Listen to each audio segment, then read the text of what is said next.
जय करुणी सरकार। जय करोली सरकार। मेरा नाम वैभव है, मैं पूना से आया हूँ। मेरे साथ मेरी वाइफ और मेरा बेटा रमन है। रमन तो आज उनका नाम आज ही गुरुदेव ने रखा है। तो आज हमने उनका नामकरण कर दिया, एक तरह से हम बोलेंगे आज।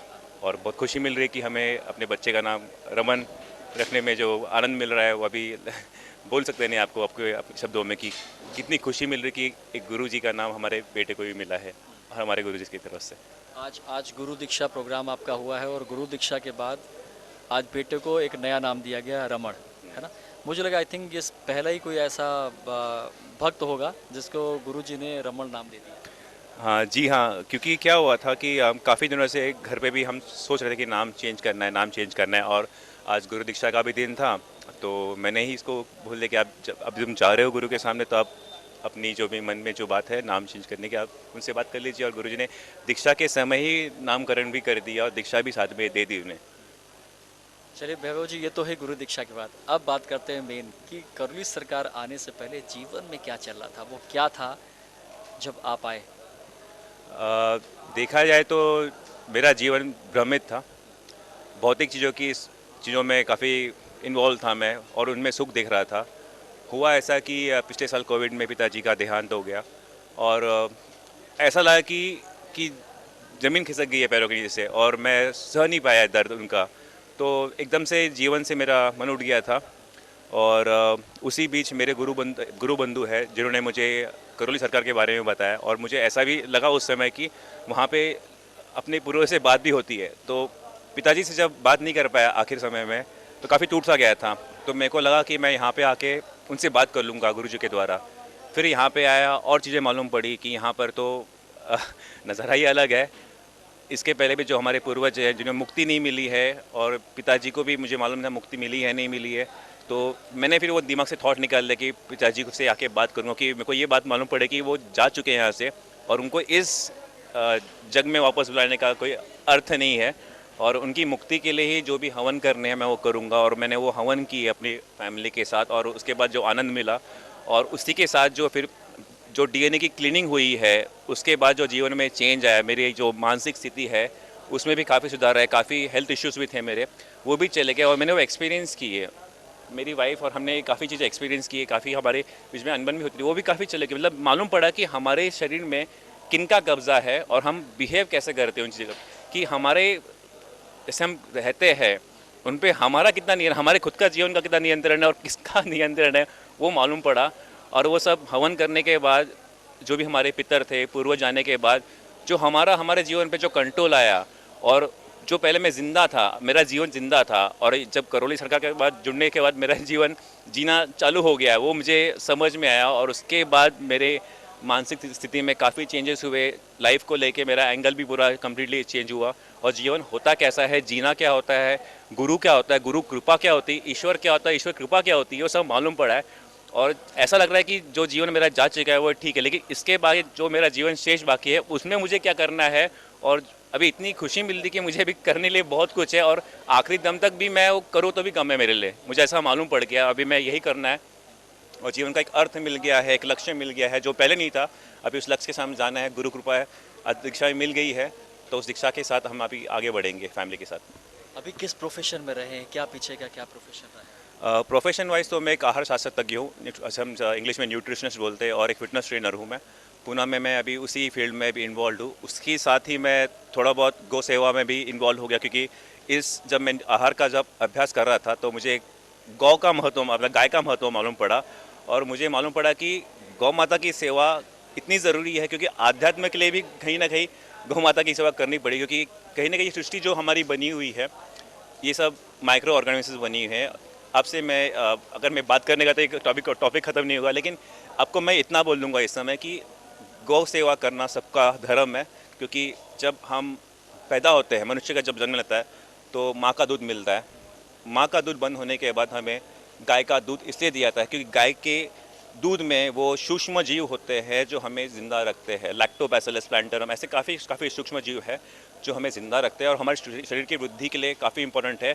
और हमारा जब शरीर साथ रहेगा, तब हम अपने आध्यात्म में बोले या कोई और चीज़ें हैं लाइफ में, वो अचीव कर सकते हैं। और मैं उसी चीज़ में इसलिए इन्वॉल्व की, मेरे को अभी उसका समझ आ गई है, और मैं चाहता हूँ कि लोगों तक ये बात धीरे धीरे पहुँचे, और मैं भी आज जो थोड़ी बहुत मैंने बातें की है गौ के बारे में और आगे भी करूँगा मैं, तो लोगों को जो मैसेज जाना चाहिए मैं वो देने का ट्राई करूँगा। और हम अच्छा, हम लोग यही जानना चाह रहे हैं कि एक्चुअली इतनी सब चीज़ें करें, गौ संवर्धन भी कर रहे हैं, न्यूट्रिशन भी सब है, जब यहाँ आके देखते हैं, क्योंकि जब आप यहाँ देखते हो एज ए लिटरेट पर्सन, आप देख रहे हो कि आप देख रहे हैं, आप आईटी प्रोफेशनल हैं, क्या चल रहा है यहाँ पर, ये क्या चल रहा है यहाँ कभी सरकार। मुझे लगता है कि ये चीज़ दुनिया में यहीं पर है और लोगों तक ये बात पहुंचनी बहुत ज़रूरी है। ये किसी पेशेंट के लिए नहीं बना है, ये हर एक आदमी के लिए बना है, क्योंकि ये जो जीवन है यहाँ पे कहीं ना कहीं हमारे जो डीएनए में जो हम पूर्व जन्म की जो यादें जो हम मेमोरीज लेके आते हैं वो कहीं ना कहीं हमारे जीवन को अफेक्ट करती है और उसकी क्लीनिंग हर एक इंसान को चाहिए। और मैं लकी हूँ कि मैं इस भारत भूमि में पैदा हुआ जहाँ पे गुरुजी जैसे लोग है। और मैं अभी अपने इस जन्म को इतना लकी मानता हूँ कि ये मेरे साथ हुआ है और मैं ज़्यादा से ज़्यादा ये मैसेज लोगों को पहुँचाऊँगा अपने जीवन में ताकि उनका भी जीवन अच्छा हो। मेरा तो हो ही रहा है गुरु गुरु कृपा से, और लोगों तक ये मैसेज पक्का पहुँचाऊँगा कि ये सभी यहाँ पे आना चाहिए, हवन करने चाहिए या नमन करने चाहिए अपनी स्थिति के हिसाब से, और अपने जीवन को आगे पहुँचाने का इससे अच्छा मौका तुम्हें नहीं मिलेगा। अगर जो भी यहाँ पे आता है, मेरे को लगता है कि वो इतना लकी है कि उनको गुरुजी जैसे गुरु मिले हैं, और मैं तो लकी अपने आप को फील कर ही रहा हूँ और मैं काफ़ी खुश भी हूँ। आज का दिन तो मेरे लिए काफ़ी शुभ भी है, आज मुझे गुरु दीक्षा भी मिली इस चक्कर में, तो अच्छी बात है। आप किस प्रोफेशन में हो? मैं आईटी प्रोफेशनल हूँ। जब यहाँ देखती हैं ये सब चीज़ें चल रही हैं, जब पहली बार दरबार में आई तो क्या एक्सपीरियंस है? अगर मैं सच कहूँ तो पहली बार जब मुझे वैभव ने कहा था कि हमको यहाँ पे आना है तो मैं थोड़ा सा ये थी, नर्वस थी यहाँ पे आने के लिए। वीडियोस भी देखे थे मैंने, लेकिन फिर हमारे जो गुरु बंधु है इन्होंने जो बताया, वो एक दिन हमारे घर आए, उन्होंने बहुत अच्छे से इसके पीछे का साइंस समझाया मुझे। तो फिर मैं रेडी हुई और यहाँ पे आने के बाद जो मुझे पॉजिटिविटी मिली यहाँ पे माता के दरबार में, बाबा जी के दरबार में, जो मुझे पॉजिटिविटी मिली है ना, मैं जो कनेक्ट हुई हूँ इस चीज़ से अपने आप हुई हूँ। ऐसा मुझे किसी ने फोर्स नहीं किया या कुछ, मतलब किसी का इन्फ्लुएंस नहीं है, कुछ नहीं, खुद से हुआ है, जो मन से हुआ है वो। मेरा बेटा घर में कभी मतलब दिया भी नहीं कभी उसने जलाया, लेकिन यहाँ पे आके माता के दरबार में तभी प्रदक्षिणा करता था मंदिर में, तभी वो खुला था, क्लोज नहीं था, तो वो प्रदक्षिणा करता था। मतलब मैं वो देख के आई वॉज टच कि मेरा बेटा भी इस चीज़ कर रहा है। और मेरे अगर लाइफ में बदलाव बोलूँ तो हम दोनों में बहुत प्रॉब्लम्स हुए थे, मतलब मैं ऑलमोस्ट डिप्रेशन में थी 2-3 साल तक। लेकिन जो दिसंबर में हमने हवन करने से पहले ही हमारे मन में जब ये ख्याल आया कि हम यहाँ पे आएंगे, बाबा जी से जुड़ेंगे, तभी से जो हमारे रिलेशनशिप में सुधार हुआ वो आज तक, मतलब थैंक यू, बहुत बड़ा थैंक यू है बाबा जी को, गुरु जी को, माता जी को। मतलब वो मेरे लिए टर्निंग पॉइंट था लाइफ का, कि जो हम दोनों में क्योंकि कहीं ना कहीं आपकी पर्सनल लाइफ आपके प्रोफेशनल लाइफ को भी इम्पैक्ट करती है। वो मेरे साथ हो रहा था, बट अगर मैं अभी देखूँ जनवरी से लेकर अब तक जब मैं यहाँ से आकर गई हूँ, तो मेरे लाइफ में बहुत बहुत बहुत बड़ा बदलाव है, पॉजिटिव चेंजेस है। And I am thankful to Baba ji, Guru ji, गुरु माता, सब करौली दरबार को मैं बहुत बड़ा धन्यवाद देना चाहूँगी इस चीज़ के लिए।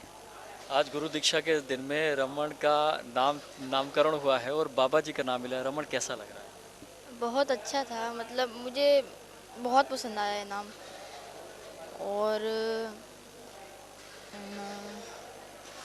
गुरुजी ने जब देखा, जब गुरुजी के पास अकेले गए होगे ना, आप अकेले हो गए उस समय, गुरुजी को देखकर कैसा लगा? मुझे ऐसा लगा कि मैं टच में हूँ अभी गुरु के, एकदम ऐसा, मतलब ऐसा सब बात। यहाँ से जाने का मन नहीं कर रहा है, मुझे बोल रहा है मम्मी अपन और 2-3 दिन रह सकते हैं क्या यहाँ पर, ऐसे ऐसे हो रहा है उसको। वो ऐसा रहा है वो express नहीं कर पा कि एक रहा टाइम पे, एक जीवन काल में मैं नास्तिक हो गया था और मेरा विश्वास उड़ गया था ये भगवान से। मुझे बोला ये सब क्या है, अगर ऐसा होता तो, अगर भगवान है तो हमारी लाइफ में प्रॉब्लम क्यों हो रही है।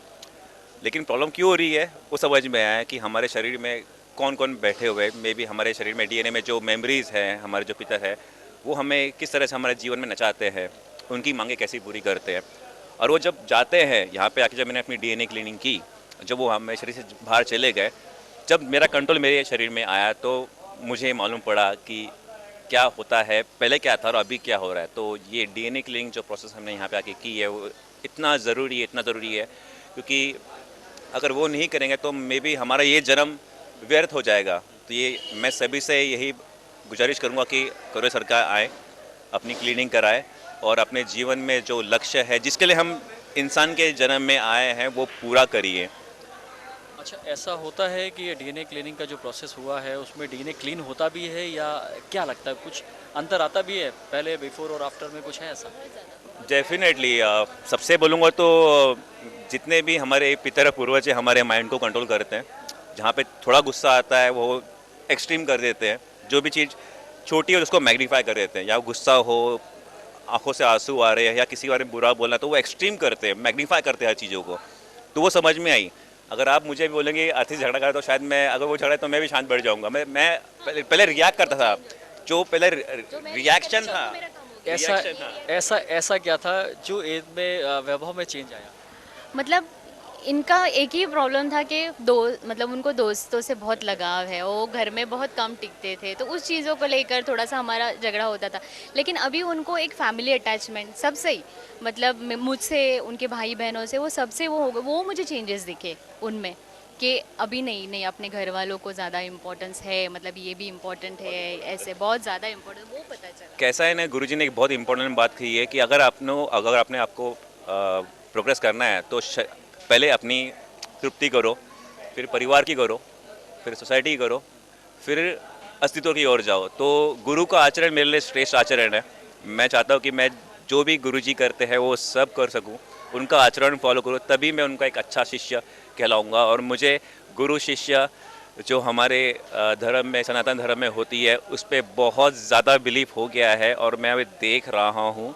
और जिस तरह से वो चीज़ें हमारे लाइफ में चेंजेस लाती है, अच्छे चेंजेस लाती है, वो दिख के आ रहा है। और मैं चाहता हूँ कि वही चीज़ मैं अपने बच्चे को ही आगे पीढ़ी में आगे जाए, क्योंकि ये कहीं ना कहीं छूट गई है हमारे लोग नॉर्मल लाइफस्टाइल से। ये सभी को करना चाहिए। जो वाइफ में वो कौन सा चेंजेस आया जो आपको लगता है कि हाँ अब आया? कैसा था कि कहीं ना कहीं मैं यही बोलूँगा कि पहला मेरे जीवन पे काफ़ी लोगों का कंट्रोल था। अब मेरा कंट्रोल आने के बाद शायद से मैं वो दिख रहा है चेंजेस कि मेरा कंट्रोल आने पे मैं साथ में हूँ। और उसमें तो एक्चुअली वो पहले से ही काफ़ी रिलीजियस गॉड फेयरिंग थी। मैं थोड़ा था, लेकिन बीच में मेरा फिर जैसे से भौतिक लाइफ में डिस्कनेक्ट हो गया था कि जिस तरह से लाइफ चलती है आजकल, जो कल्चर हमारे सोसाइटी में हो रहा है, जो कनेक्ट टूट रहा है हमारे हिंदू कल्चर से, उसने मुझे कहीं ना कहीं इम्पैक्ट किया। मैं जब छूटा उससे, लेकिन जब मैं वापस आया हूँ गुरु की शरण में, तो मेरे को वापस वो चीज़ रियलाइज़ हो रही है कि मैंने क्या खोया था और मुझे अभी वापस क्या मिल गया है। और मैं खूब अपने आप को इतना लकी मानता हूँ कि एक बार छूटने के बाद मुझे वापस गुरु ने खींच के यहाँ पे लाया है और मुझे वापस वो मार्ग दिखाया है जहाँ मुझे एक्चुअल में ये। वाले बोलते हैं 12 साल बाद तुम वापस मिले हो, तुम दोनों 12, we are married for 12 years now, तो 12 साल बाद आप लोग वापस मिले हो, मतलब रिलेशंस फिर से वही अच्छे स्वीट बने से हो गए। हैं। हाँ, तो मैं करेक्ट। मानता ही हूँ ये मेरी बात तो है ही। मेरे को लगता है यहाँ पे जो भी आ रहा है गुरु के शरण में, ये जो क्रिया यहाँ पे जो कर रहे हैं, उसके बाद सभी के लाइफ में चेंजेस आ रहे हैं। मैंने एक्सपीरियंस के लोगों की बातें सुन रहा हूँ मैं यहाँ पे आके। मेरे को लगता है जो भी करोड़ सरकार आता है उसके साथ अच्छा ही होना है। बस आपको श्रद्धा रखनी, अच्छे भाव रखने हैं। वो भाव माता के चरणों में, गुरु के चरणों में हमेशा रखने हैं। अपने आप काम होते हैं यहाँ पे, दिख के आता है वो हर चीज़। तो मेरा सबसे यही अनुरोध है कि सब आए यहाँ पे, गुरु की सेवा में लगे। अच्छा, जब कोई नया भक्त आता है तो मेंटली रूप से कैसा तैयार होना चाहिए दरबार आने के पहले, वो क्या रहना चाहिए? कैसा है कि हमेशा आपको देखना चाहिए कि हो क्या, मतलब आपको उनको थोड़ा बहुत स्टडी तो करना बहुत ज़रूरी है। क्योंकि कभी कभी हम जब जो दिखता है वो कभी कभी आदमी अंदर जो आदमी के है बैठा, वो मे भी इसको सही चीज़ दिखा नहीं रहा है। उनको यहाँ पे आना चाहिए, थोड़ा टाइम स्पेंड करना चाहिए, समझना चाहिए पूरा प्रोसेस कि हो क्या रहा है, डिस्ट्रैक्ट नहीं होना है। यहाँ जो दिखता है वही होता है या कुछ और है? यहाँ पे जो दिखता है उससे कहीं ज़्यादा कुछ होता है। यहाँ पे देखा जाए तो अच्छी चीज़ होती है, जो मेरे को लगता है कि यहाँ पे आए थोड़ा टाइम स्पेंड करना चाहिए। और जैसे गुरुजी ने यहाँ पे लिखा है, धीरे धीरे रे मना, धीरे सब कुछ होए, माली सींचे सौ घड़ा ऋतु वाय फल होए। ये चीज़ बहुत इंपॉर्टेंट है, इसको अपने गार्ड बांध के रखनी है। अगर कोई चेंजेस आपको नहीं आ रहे हैं तो डेफिनेटली आपको वो चेंज आने ही है, लेकिन आपको थोड़ा वेट करना है, श्रद्धा रखनी है। और गुरु है, गुरु परीक्षा हमेशा लेते हैं, परीक्षा में उत्तीर्ण होना शिष्य का काम है। आपको उन पे भरोसा रखना है, आपको फल ज़रूर मिलने वाले हैं यहाँ पे। ऐसी बात जो गुरुजी को अभी तक नहीं बोल पाए वो क्या है? मैं अच्छा, ये आप मेरी पर्सनल बातें पूछेंगे तो पर्सनल कुछ भी जो गुरुजी को अभी तक नहीं लगा कि देखकर जब आप लगे कि यार मैं गुरुजी को क्या बोल दूं, वो क्या वर्ड्स थे? डेफिनेटली मैं गुरु को बहुत ज़्यादा थैंकफुल है और उनको मैं इतना प्यार करता हूँ। करोली ये नवरात्र में मैं 1 साल से जुड़ा हूँ यहाँ पे। पहली बार मेरे सपने में आया, मैंने उठ के आरती को बताया, आरती ये मेरे साथ पहली बार हुआ है। वो मुझसे ऐसे बात कर रहे थे कि मेरे को बहुत अच्छी तरह जानते हैं। मैं उनसे 2 बार मिला हूँ, यहाँ पे काफ़ी लोग आके मिलते हैं, लेकिन जब मैं मेरे सपने में जब आए थे, उन्होंने मुझसे ऐसी बातें की जैसे मेरे को रोज़ जानते हैं, हम रोज़ मिलते हैं, ऐसी बातें की। और मैं तो उनके लिए, ये पूरे दरबार के लिए मैं काफ़ी थैंकफुल हूँ। और मैं गुरुजी को डेफिनेटली आई लव यू बोलना चाहता हूँ इस चीज़ के लिए कि बहुत प्यार मिल रहा है यहाँ पे, और यहाँ से जाने का मन भी नहीं करता। जब भी आता हूँ तो यहाँ पे हमेशा अच्छा लगता है, क्योंकि यहाँ पे जो एनवायरनमेंट है, यहाँ पे जो एनर्जीज मिल रही है, पॉजिटिव वाइब्स मिलते हैं, वो कहीं नहीं मिला आज तक मुझे लाइफ में, नहीं मिला। और मेरे को हमेशा दरबार में आके वो मिलते ही है, और मैं हमेशा ही एनर्जीज लेके जाता हूँ, अपने काम करता हूँ, वापस आता हूँ, एनर्जी लेता हूँ और जाता रहता हूँ। मतलब यहाँ पे आने का हमेशा मन। हाँ, अब कब आने वाले हो? अभी जैसे गुरुजी ने कहा है, गुरु दीक्षा के बाद एक वर्कशॉप है जिसमें आपको और गुरु दीक्षा के जो रिजल्ट्स आएंगे उस पर आपको कैसे वर्क करना है, चक्रों पे कैसे वर्क करना है, आपके चक्रों पे कैसे काम करना है, वो सब सिखाया जाएगा। दीक्षा के बाद जो तो आपके बॉडी में रिजल्ट्स आने वाले हैं, और आपकी जो आध्यात्मिक जो प्रगति होने वाली है उसके बारे में जो इन्फॉर्मेशन मिलने वाली है, ताकि मैं इन्फॉर्मेशन लेके उसको अपने अनुभव में उतारने की जो चीज़ें बात की है गुरुजी ने कल वीडियो में, तो उस पर मैं उसके लिए वापस आना चाहूँगा यहाँ पर वापस एक बार। आरती जो अभी तक बात नहीं कह पाई गुरुजी से, वो आपकी क्या है? मैं सच बोलूँ तो जब भी मैं उनकी मूरत देखती हूँ ना, मुझे मेरी आंखों से पानी आ जाता है। मतलब पता नहीं, वो मन के भाव है मेरे, कुछ बोलना नहीं है, बस हाँ, जो हूँ मैं आपकी वजह से हूँ, इतना बोलना चाहूँगी गुरुजी से और माता जी। मैं न्यूट्रिशन और फिटनेस ट्रेनिंग की फील्ड में हूँ। मैंने काफ़ी वर्कआउट किया है, काफ़ी फिटनेस डाइट पे वर्क करता हूँ। गुरुजी ने बीच में ब्रह्म ध्यान सिखाया था, मेरे मन में काफ़ी था कि मैं योग से भी थोड़ा जुड़ूँ। अब मुझे ऐसा लगता है कि मैं पहले योग से जुड़ना चाहिए था मुझे, कि जो ब्रह्मदान गुरुजी ने सिखाया उसके बाद मेरी जो एनर्जीज और बढ़ गई। जहाँ पे मैं दिन में 7-8 घंटे सोता रहा, वहाँ पे मेरी नींद 2 या 3 घंटे की हो गई है। तो वो चेंजेस भी मिल रहे हैं। मतलब आप अपने 24 घंटे को एकदम एक्सट्रीमली अच्छे से कैसे यूज़ कर सकते हैं, वो मुझे ब्रह्मदान में देखने मिल रहा है। और मैं सभी भक्तों को ये बोलूँगा कि जो गुरुजी ने हमें ब्रह्मदान सिखाया है, वो आप सुबह उठ के पक्का करें, क्योंकि उसके रिजल्ट्स आपको बहुत अच्छे मिलने वाले। आपकी ऑलरेडी यहाँ पे चिकित्सा हो रही है, और ये ध्यान करने के बाद आपकी जो चक्र है वो बैलेंस होने वाले हैं, आपकी एनर्जीज और बढ़ने वाली है, आपका जो काम करने का तरीका है, आपकी एनर्जीज है, वो एक नेक्स्ट लेवल पे जाने वाली है, जो आपके जीवन में आपको काफ़ी हेल्प करेगी ग्रो करने के लिए। स्पिरिचुअली, आध्यात्मिक जो आपकी प्रगति, उसके लिए आपको डेफिनेटली हेल्प करने वाले। तो आप सभी भक्तों को मैं ये बोलूँगा कि कृपा करके वो ब्रह्मदान प्लीज़ करिए। रमन, गुरुजी को क्या बोलने वाले हो? मैं मेरे गुरुजी को थैंक यू बोलने वाले, क्योंकि उन्होंने मुझे मंत्र दिया गुरु दीक्षा के लिए, और मेरे ब्लैक मैजिक कटा दिए, और बहुत सारे तंत्र भी काट दिए। पुणे से आई हुई फैमिली, एक भक्त फैमिली जो 100% डिवोटी है, और यकीन मानिए कि बहुत सुंदर अनुभव है। इस तरीके से और भी अनुभव आपके बीच में लेकर आते रहेंगे। इसीलिए हम लोग कहते हैं ये चमत्कारिक दरबार है, ये करोली सरकार है। आगे भी चर्चा करेंगे, तब तक के लिए नमस्कार। आपका कोई सवाल हो जो आप गुरुजी से जानना चाहते हैं, या कोई जानकारी चाहते हैं, तो कृपया इस नंबर पर व्हाट्सएप करें।